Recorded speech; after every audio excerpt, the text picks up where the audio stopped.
warahmatullahi wabarakatuh. Salam sejahtera bagi kita semua. Om Swastiastu, Namo Buddhaya, salam kebajikan. Oke, kita di sini.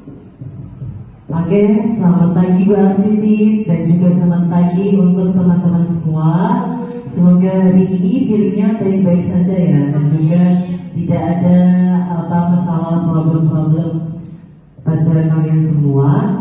Oke, sebelumnya perkenalkan, nama saya Soliko Dagi dengan NIM 2022-3202, dan di samping saya Alfi Hasanah dengan NIM 2022-32003. Oke, di sini kami ingin mempresentasikan tentang apa itu teori psikologi pendidikan.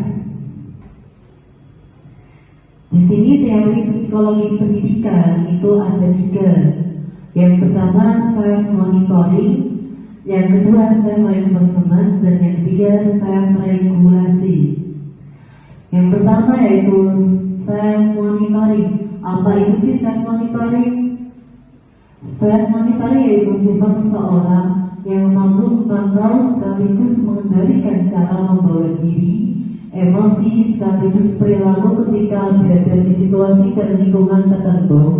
Contohnya seperti berperilaku berbeda pada situasi atau orang yang dihadapi.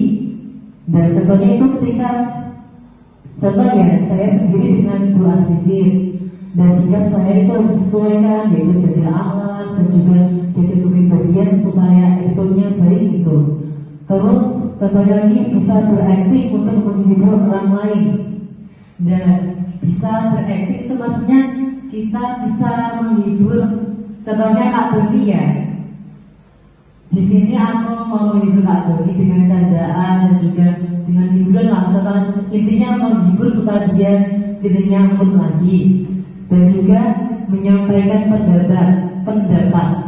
Dan kita itu bisa berargumentasi dengan ya, kayak kalau ada orang yang mencari pendapat, kita dimintai pendapat gitu, kitanya bolehlah pendapat. Dan terus selanjutnya jenis self monitoring. Di sini jenis self monitoring ada 2. Yang pertama akuistif dan juga protektif.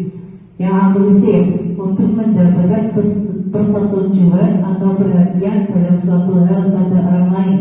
Contohnya ketika kita lagi presentasi, ya di sini tuh aku ingin kalian tuh memperhatikan presentasi kami dan juga memperhatikanlah apa sih teorinya dan juga isi-isinya. Lanjut protektif. Di sini protektif itu melindungi diri dari penolakan atau ketidaksetujuan pada orang lain. Di sini tuh kita melindungi diri. Maksud dari melindungi diri itu contohnya lah jika maksudnya pendapat saya lah, pendapat saya itu supaya diterima, kita harus menjelaskan dari isi-isi pendapat kita supaya lebih kuat lagi. Dan selanjutnya self reinforcement. Oke, menuju yang kedua itu ada self reinforcement. Artinya penguatan diri melalui proses pembuatan motivasi dan perilaku seseorang secara individual. Jadi seperti ini.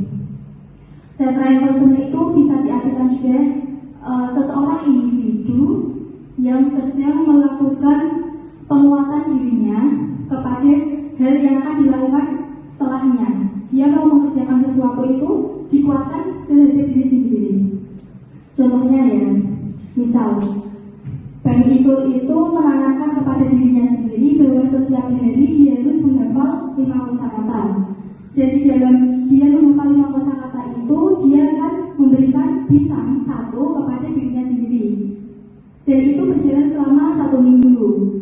Misal hari Senin itu ikut menghafal 5 kosakata, dan Selasanya menghafal 7 kosakata.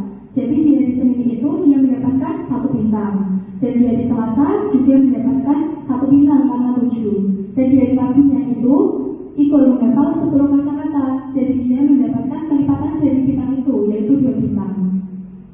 Jadi dalam 1 minggu itu direkap. Misal minggu pertama itu mendapat 7 bintang, dan minggu kedua itu ada peningkatan mendapatkan 10 bintang. Dan di dalam ketentuannya tadi, ketika minggu pertama dan minggu kedua itu direkap dan jumlah bintangnya bertambah, maka akan ada bonus 1 hari untuk tidak menghafal kosakata itu. Jadi seperti itu contohnya. Jenis self reinforcement itu ada reinforcement primer, sekunder, dan juga ada tersier.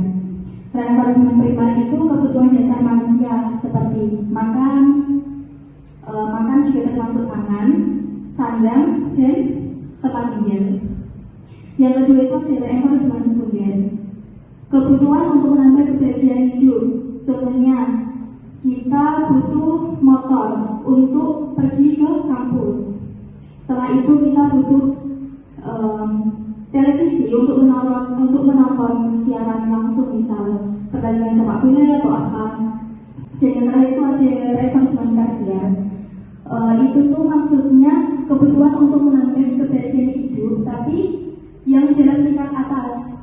Itu biasanya untuk golongan yang menengah ke atas. Contohnya seperti pesawat terbang, ataupun jet pribadi, ataupun yang mahal-mahal lainnya. Setelah itu ada bentuk self reinforcement.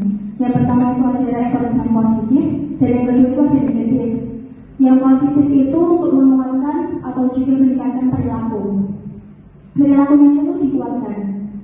Yang kedua itu ada negatif, untuk melindungi diri dari situasi yang tidak menyenangkan atau tidak diinginkan. Jadi dengan self tersebut, dia itu bisa melindungi dirinya sendiri. Dan yang terakhir ada self regulasi. Pengertiannya itu kemampuan berpikir dalam diri manusia, mengontrol tingkah laku di dalam lingkungannya. Jadi self regulasi ini itu ilustrasinya seperti ini. Oke, lanjut yang ketiga itu ada self regulasi, artinya kemampuan berpikir dalam diri manusia, mengontrol tingkah laku di dalam lingkungannya. Jadi ilustrasinya seperti ini. Misal, ada seseorang yang tidak berpikir untuk melakukan sesuatu, dan orang tersebut mengamati lingkungan sekitarnya itu bagaimana respon orang tersebut. Apakah orang-orang di sekitarnya itu mendukungnya, menganutnya, atau bahkan meninggalkannya, atau juga bisa disebut mencemoohnya, seperti itu. Jadi dia itu bisa menilai bagaimana pandangan orang terhadap dirinya, apakah baik dengan perbuatan tersebut, ataukah buruk di mata orang lain. Bentuk self regulasi itu ada motivation regulation, artinya keinginan untuk bertindak atau dorongan dari orang lain. Yang kedua itu ada external regulation, seperti artinya peraturan di dalam hidup. Jadi dalam hidup kan mesti ada peraturan, entah itu ada peraturan dari dirinya sendiri ataupun dari orang lain, dari halayak mesti ada peraturan entah tertulis ataupun tidak tertulis. Yang selanjutnya itu ada aspek-aspek. Ada metakognisi, yaitu merencanakan dan menginstruksikan diri sebagai kebutuhan dalam perilaku hidupnya. Setelah itu ada perilaku, upaya untuk menggerakkan diri dalam lingkungannya, dan terakhir itu ada motivasi, upaya untuk mengubah orang lain ke jalan yang lebih baik lagi. Oke, sekian terima kasih dari kelompok kami. Mohon maaf jika ada kekurangan dan juga kejelasan isi yang kurang lengkap. Dan di sini kan modelnya dari kelompok kami kan model online. Jadi kalau kalian ingin bertanya, silakan komentar di bawah ya. Dan juga sertakan nama lengkap kalian dan juga nomor NIP kalian. Sekian, terima kasih. Wassalamualaikum warahmatullahi wabarakatuh.